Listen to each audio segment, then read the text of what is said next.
Good day. Here are the top stories of the Manila Times for Friday, November 13, 2020. Ulysses, the third typhoon to hit the storm-battered Philippines in as many weeks, caused major flooding in Metro Manila on Thursday, trapping people on rooftops and claiming at least 6 lives in other parts of the country. Ulysses whipped up winds of up to 155 kilometers per hour as it swept across Luzon after making landfall overnight. Authorities warned of landslides and potentially deadly storm surges along the coast. Heavy rain effectively shut down Metro Manila and surrounding areas.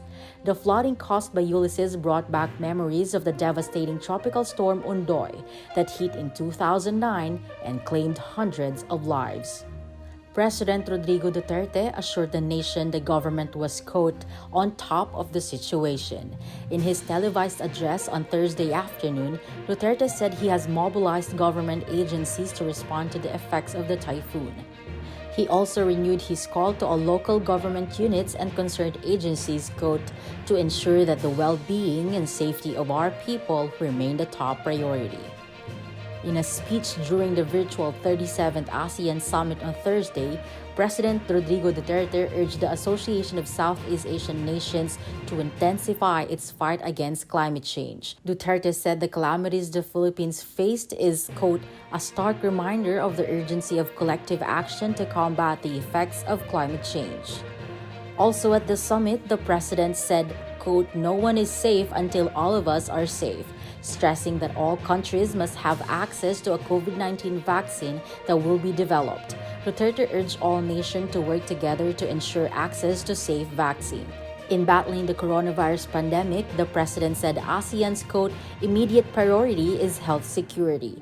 Duterte asked his fellow ASEAN leaders to speed up the implementation of the ASEAN Comprehensive Recovery Framework, the COVID-19 ASEAN Response Fund, the ASEAN Regional Reserve of Medical Supplies, and the ASEAN Center for Public Health Emergencies and Emerging Diseases. The International Monetary Fund, or IMF, calling for the lifting of the country's bank secrecy law is the top story in business. The IMF call was to further strengthen the supervisory powers of the Bangko Sentral ng Pilipinas, or BSP.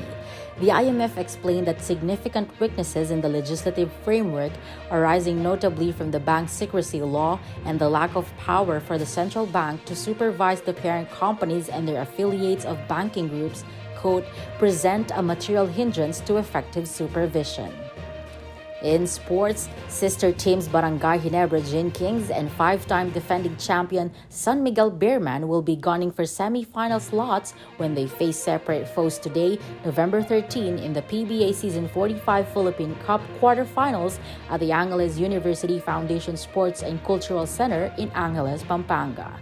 The top-seeded Gin Kings and the 4th-seeded Bearman, both armed with a twice-to-beat advantage, have the chance to cruise through the quarterfinals with a win today.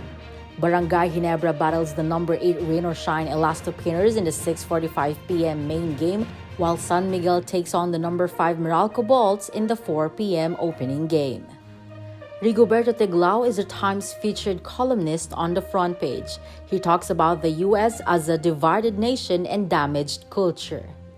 The Times editorial writes about the blame game often played by government officials in the aftermath of a disaster, in this case Typhoon Ulysses, and why it isn't an effective calamity response. Its full version can be read on the paper's opinion section or listen to the Voice of the Times. For more news and information, get a copy of the Manila Times on print. Subscribe to its digital edition or log on to www.manilatimes.net. Follow us on Twitter, Facebook, and Instagram, and keep up with the Times.